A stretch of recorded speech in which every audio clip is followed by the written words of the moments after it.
Bueno, damos la bienvenida a este espacio de capacitación. Mi nombre es Guillermo Pereira y hoy vamos a estar hablando sobre accidente cerebrovascular en el Día Internacional del ACV. Estamos transmitiendo en vivo desde INAR y vamos a estar haciendo esta capacitación en conjunto a los profesionales de esta institución, pero también nos acompañan alumnos de la carrera de la licenciatura en terapia ocupacional en el marco de un trabajo realizado con proyectos de extensión universitaria, la Escuela Virtual para Padres y el proyecto SADIS. Para nosotros es una gran alegría poder, como carrera, como licenciatura en terapia ocupacional, hacer este trabajo de formación a la comunidad en general. Y por eso hemos elegido estratégicamente instituciones modelo que nos permiten, junto con su equipo, capacitar a la comunidad en general. Vamos a estar hablando sobre qué es el accidente cerebrovascular en un lenguaje simple, sencillo, para que la comunidad lo pueda entender y sobre todas las cosas para que puedan entender cómo debería ser un abordaje y un tratamiento de este tipo de patologías. Fundamentalmente vamos a estar dando una guía para la familia, una guía que pueda orientar y capacitar a las familias que están atravesando esta difícil situación. Primeramente vamos a hablar del ACV. ¿Qué es el ACV? Venimos escuchando hace tiempo esta palabra.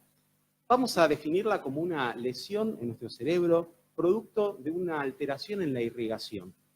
La sangre no llega correctamente y obviamente las neuronas, las células, no pueden nutrirse, no tienen oxígeno y se empiezan a morir, lo que lleva a una serie de sintomatología. En un rato vamos a estar hablando por medio del equipo interdisciplinario.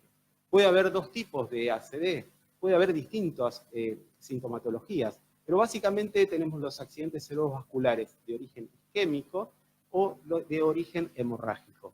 En el primero, la sangre no llega debido a que se tapan los capilares, producto de placas de grasa, por eso es tan importante hacer conciencia sobre la alimentación que nosotros tenemos. Y en el otro, en el tipo hemorrágico, el accidente cerebrovascular se produce por la ruptura de uno de estos capilares.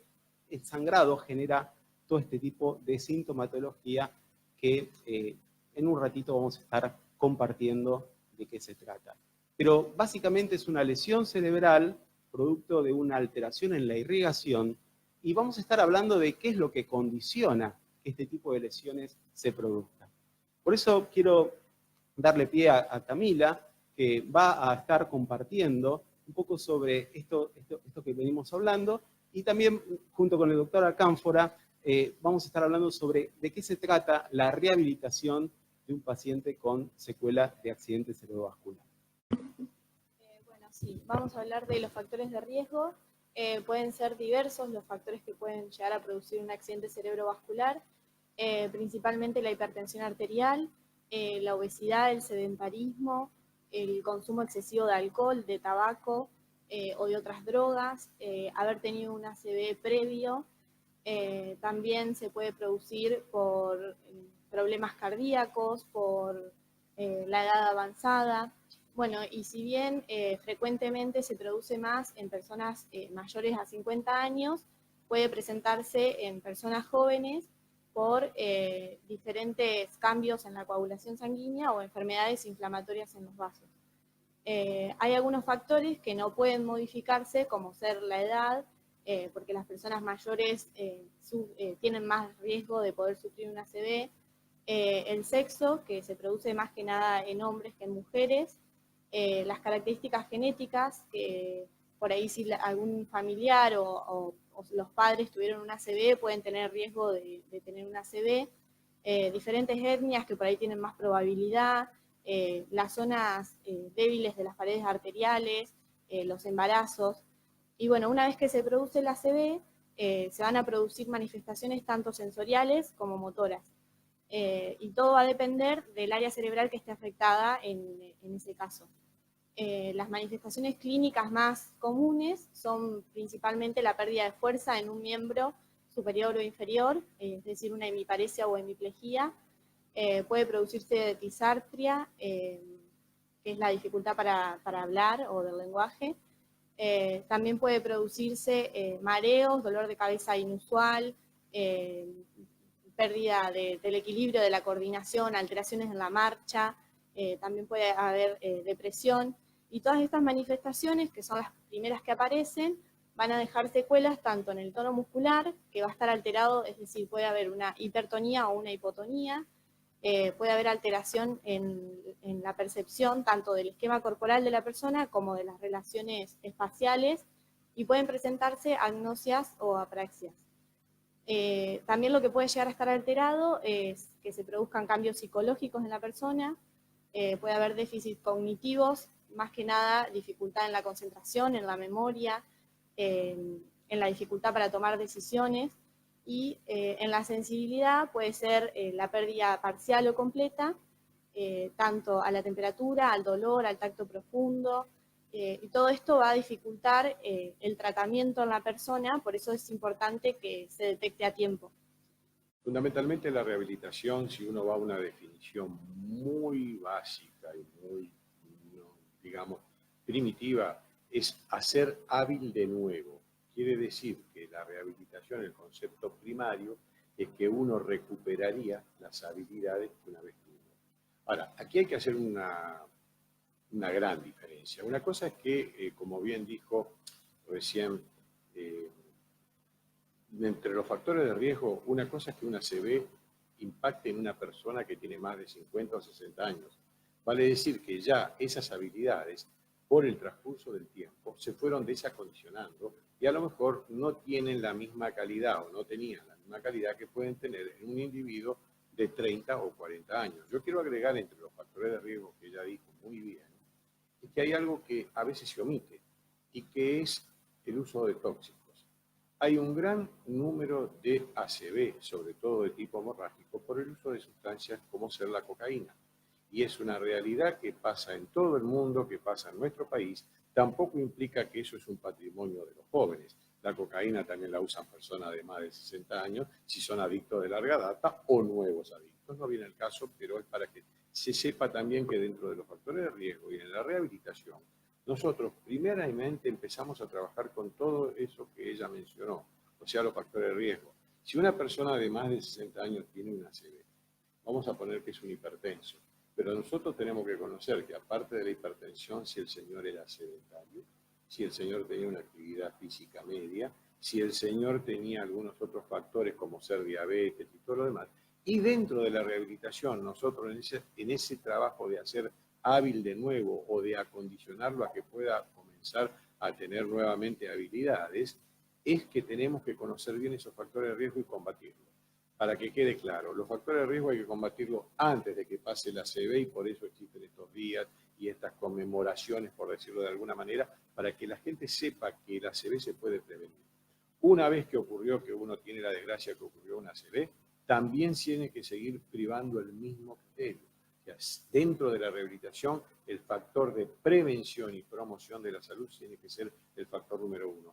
Y es en ustedes, fundamentalmente, por ejemplo, en la Escuela de Terapia Ocupacional, donde debe privar el hecho de que las habilidades que se perdieron y que se quieren readquirir tienen que estar basadas en la no repetición de los factores de riesgo. O sea que si el señor era sedentario, tiene que comenzar a moverse un poquito más, aunque sea con las dificultades que, como bien has dicho tú, puede ser una hemiplegia o una paresia, que en definitiva es el grado de dificultad que va a tener.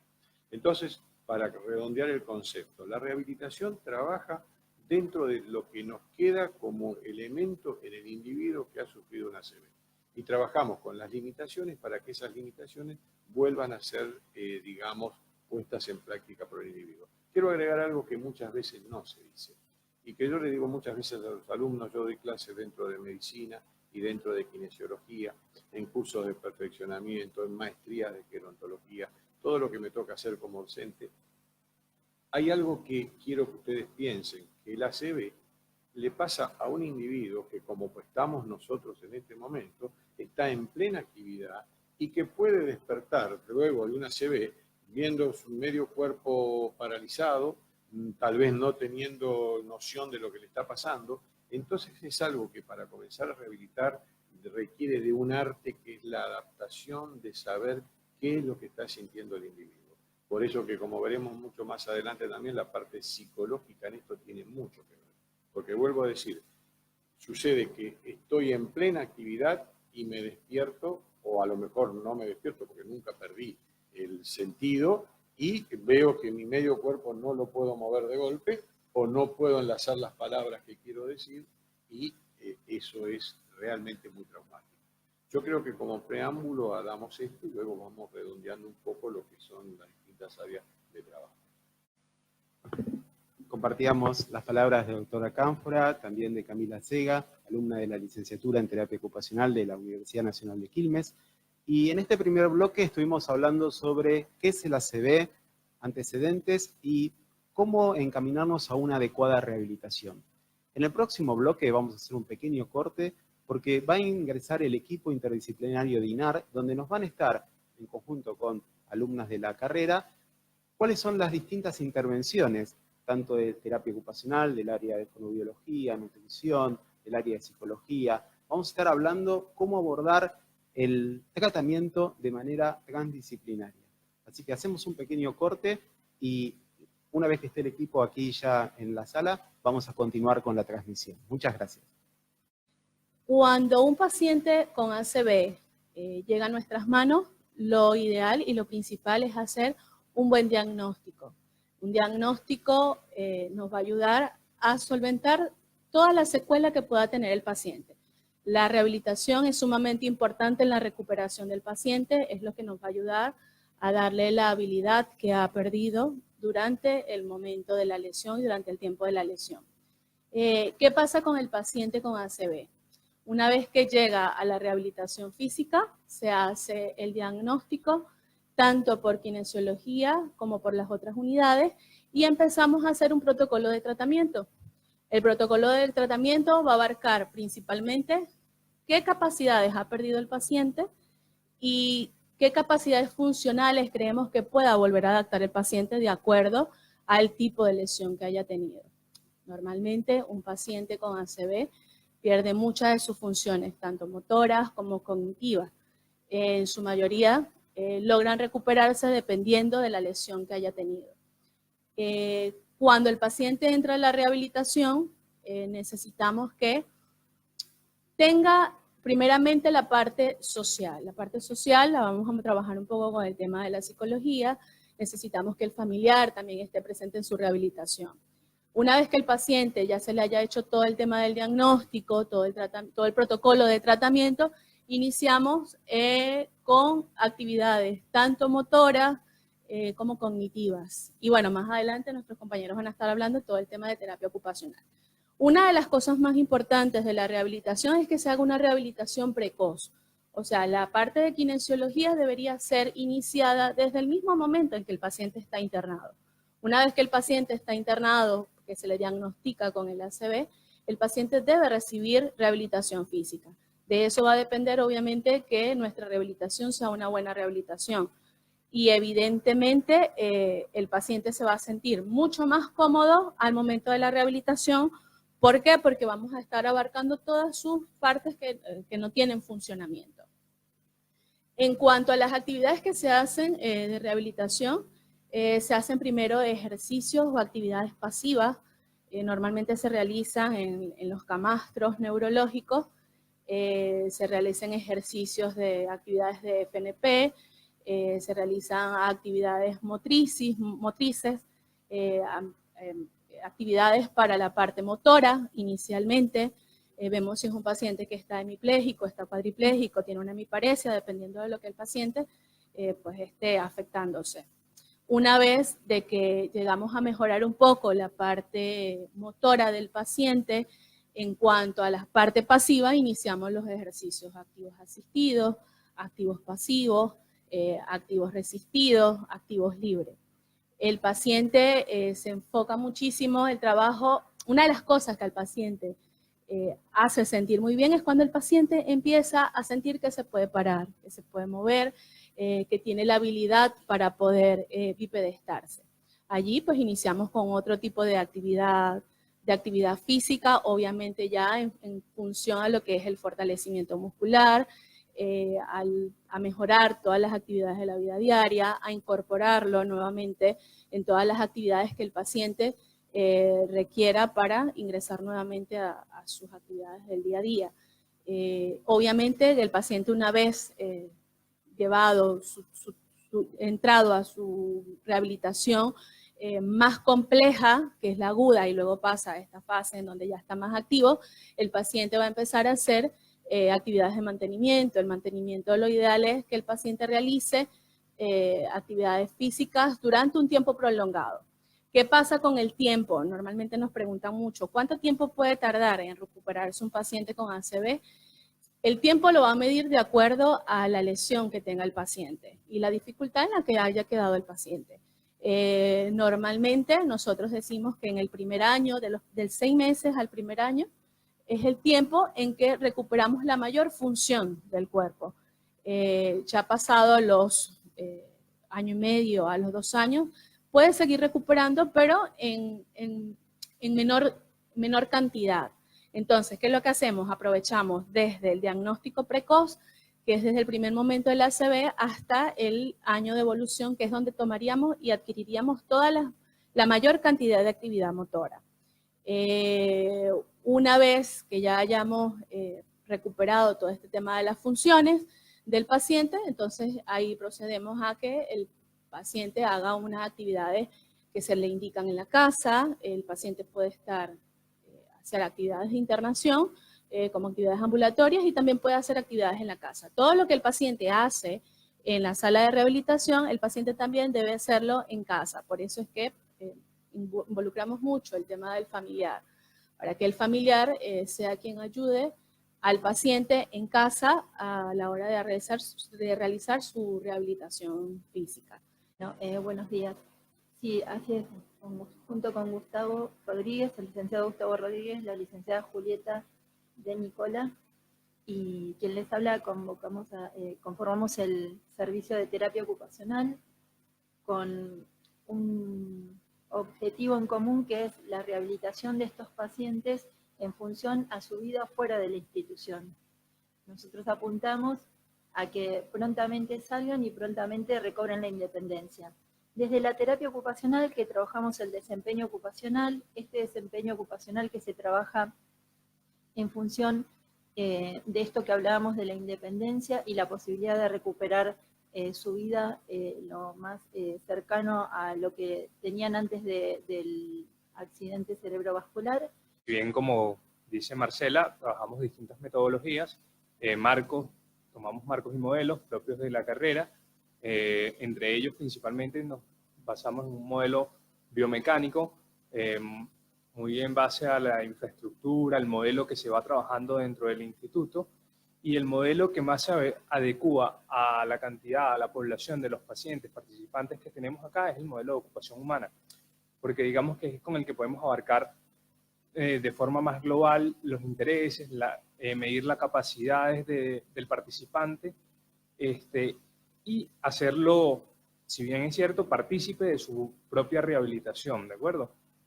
Y sin dejar a un lado bases neurofisiológicas, teorías de control motor y todo eso que nos va a permitir llevar adelante la intervención del paciente. Y dentro de esto también la vida ocupacional de estas personas, por lo general son personas jóvenes, muchas de ellas en actividad productiva en el momento del accidente, entonces nos basamos cuáles son las posibilidades de reincorporarse a sus empleos o a su vida lo más cotidianamente posible. Estos 3 marcos que utilizamos como fuerte a veces también son combinados con otros marcos referenciales que pueden hacer propiamente a una persona en particular, pero la intención siempre como equipo, como parte de esta institución y basándonos en los que las demás áreas y disciplinas como fonoaudiología y kinesiología lo hacen, basarnos en estos principios de neurodesarrollo o incluso incorporando cosas propioceptivas del marco de CABAT en la medida de lo posible. Entonces, cuando estamos trabajando puntualmente una función desde el tronco, desde las extremidades, lo que hacemos para alentar al paciente y para que esto tenga significado es decirle, bueno, ¿qué es lo que querés recuperar y para qué lo querés recuperar? Entonces, para adquirir el vestido independiente, para adquirir la alimentación independiente, el baño independiente, bueno, para todo esto vamos a utilizar estos marcos de rehabilitación y se le explica a todos los pacientes con mucho respeto qué es lo que estamos trabajando y para qué lo estamos trabajando. Tenemos como objeto de estudio ocupación, actividad, ¿no? Entonces, cada actividad que el paciente desee realizar se debe descomponer y usar la actividad como medio y como objetivo, ¿de acuerdo? Para alcanzarla. Entonces, debemos llevarla, desglosarla en pequeños pasos, que son los que ella refiere, como para alcanzar el vestido nuevamente, la persona debe tener un buen control de su tronco, debe tener definido el tema de lateralidad, tener noción de esquema corporal, y todo esto lo vamos trabajando tomando en algunos casos pequeños fragmentos de distintos marcos que usamos y así facilitar la intervención hasta lograr el objetivo principal, en este caso pudiese ser el vestido del participante. Hoy en día estamos trabajando mucho con el tema y escuchamos por todas partes el tema de la inclusión. Y eso es lo que tratamos de hacer con todos los pacientes, que un paciente se incluya. Neurorehabilitación e inclusión. Es lo más importante para que un paciente no quede por fuera ni de la familia, ni del grupo de amigos, ni del grupo social, sino que el paciente se involucre dentro de todo lo que pueda recuperar, de todas las habilidades que pueda recuperar como paciente, como lesionado de un paciente de ACV, está el poderlo incluir y que se sienta capaz de poder realizar todas las actividades, capaz no con la intensidad que hacía antes, pero sí que pueda involucrarse, incluirse a todo lo que pueda realizar, todo su entorno y obviamente su parte social. Hola, buenos días. Bueno, para recordar es que todo proceso de rehabilitación, más en un paciente con accidente cerebrovascular, es un proceso de atención centralizado en la persona.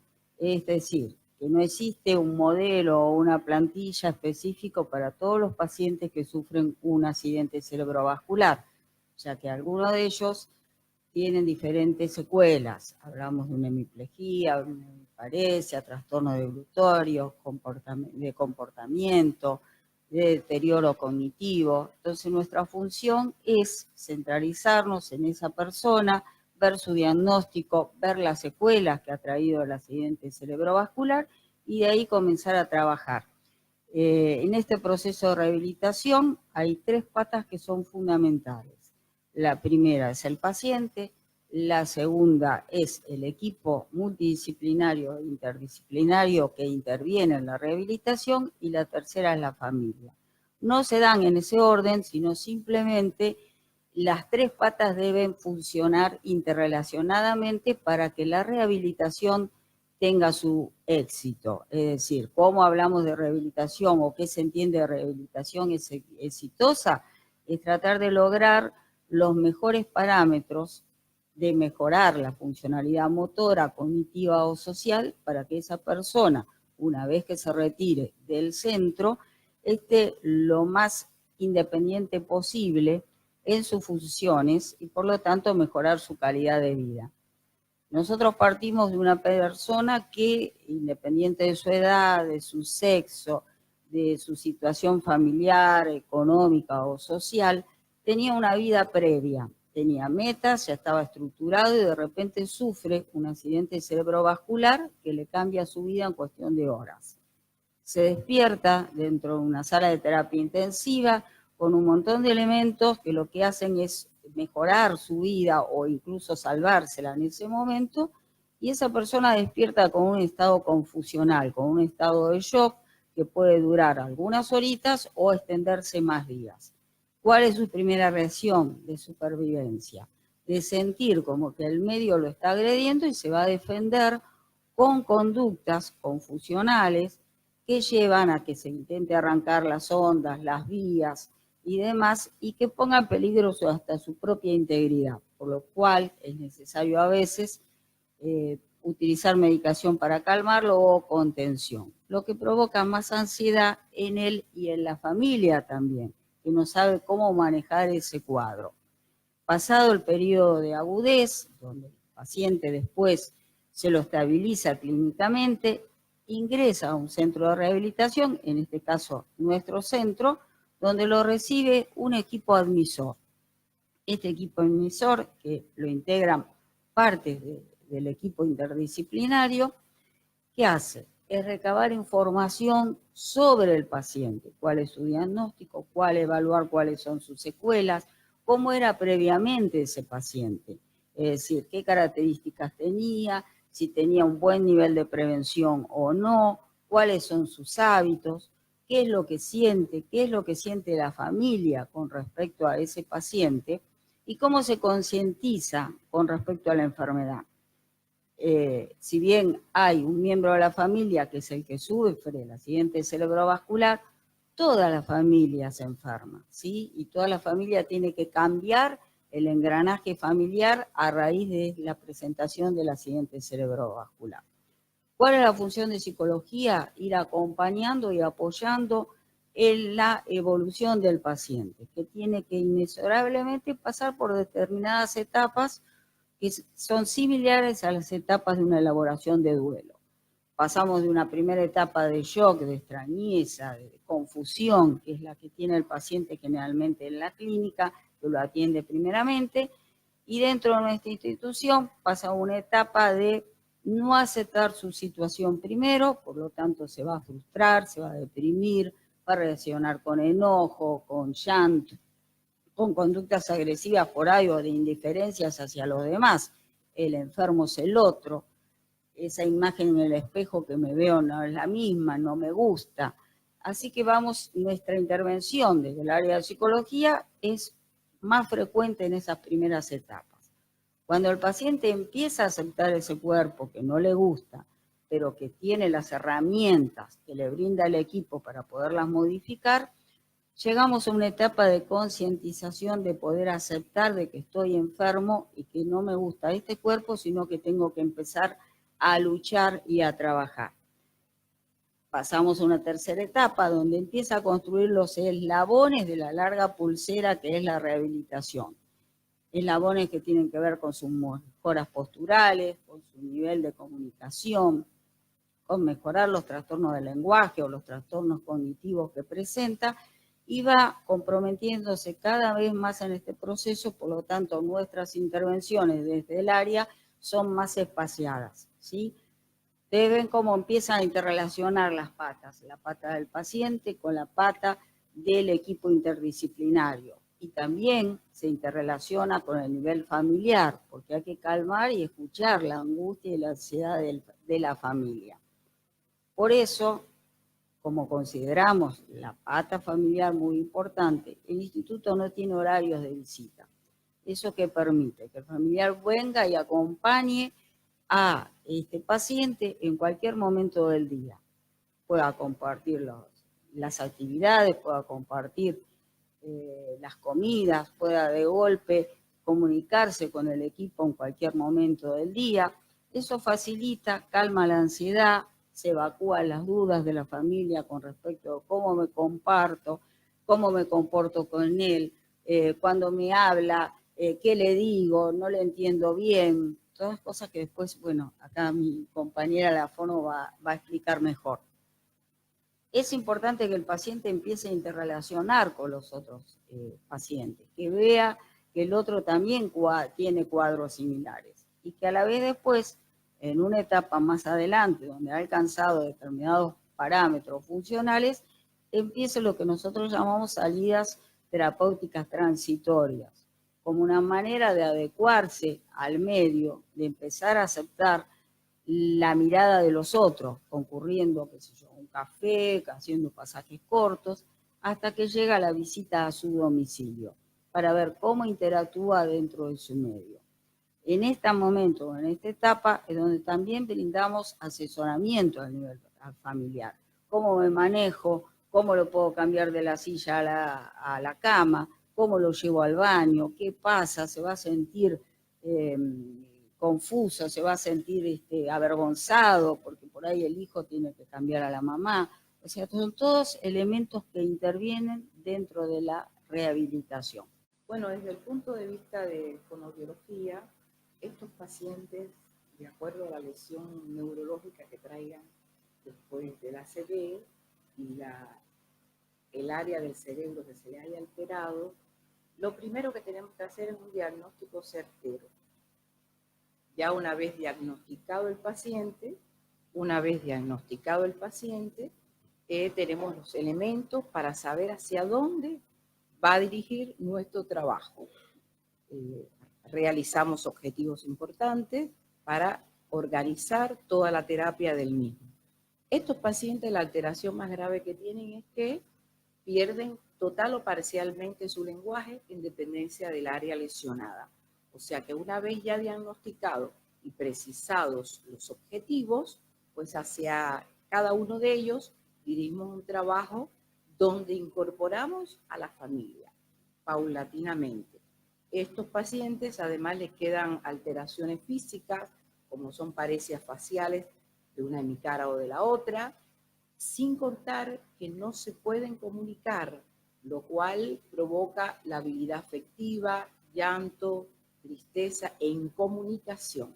Entonces somos los terapistas los encargados de darle al familiar, a través de diferentes métodos alternativos, la posibilidad que ellos puedan ir incorporándose poco a poco a la vida cotidiana y comunicarse al menos con los elementos básicos de lo que requieren y necesitan.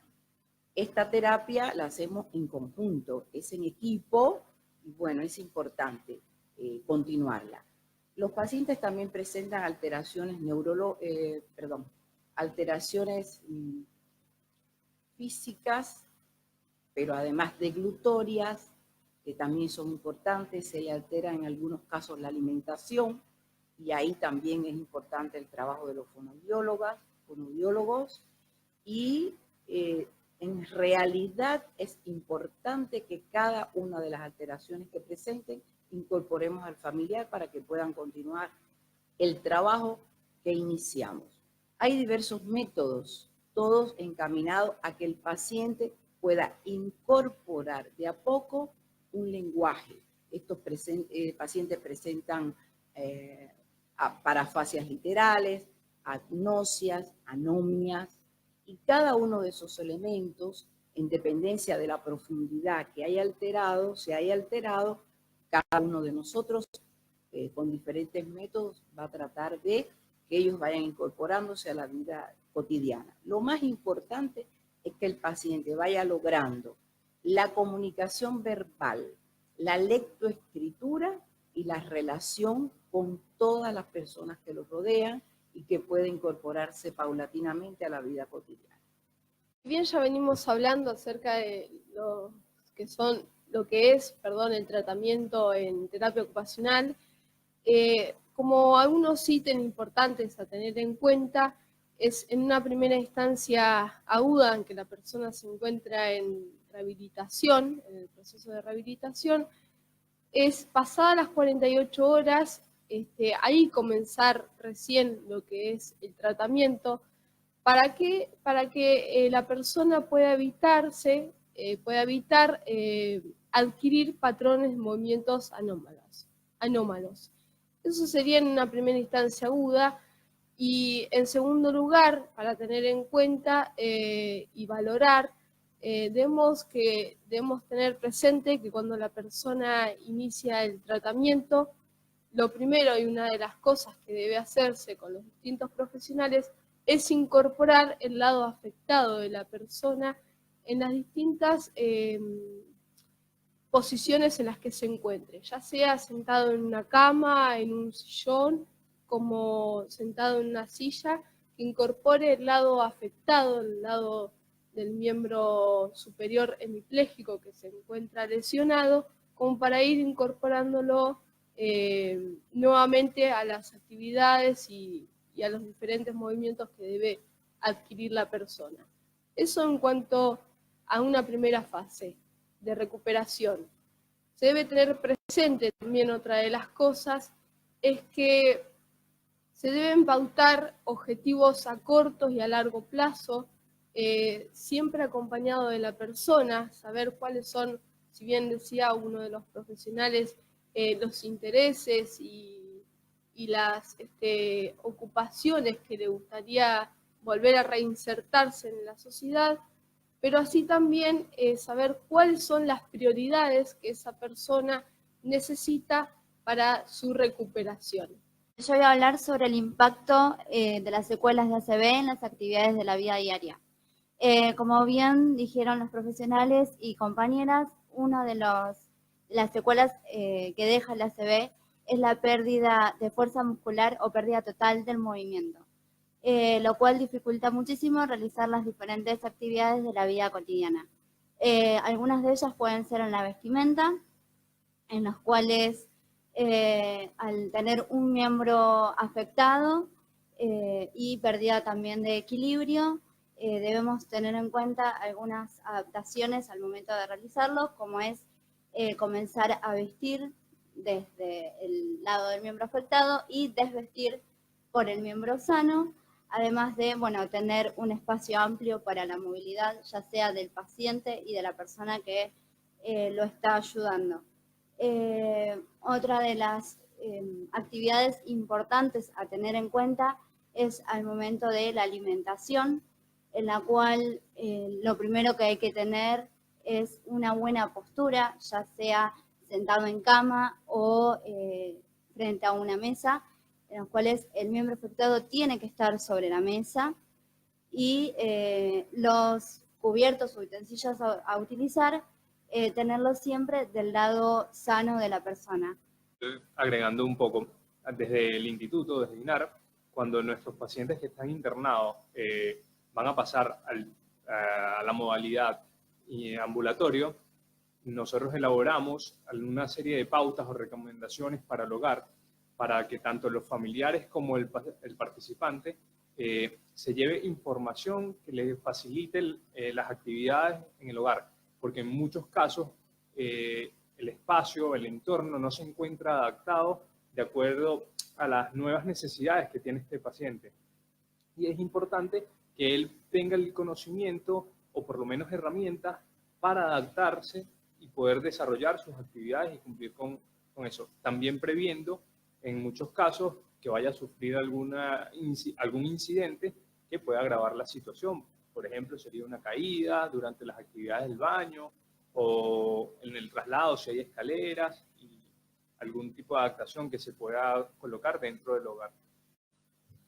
Bueno, desde nutrición para la prevención de enfermedades cardiovasculares nos basamos en las guías para el cambio de hábitos de estilos de vida para la prevención de enfermedad cardiovascular propuestas por la Asociación de Cardiología Americana en el año 2013.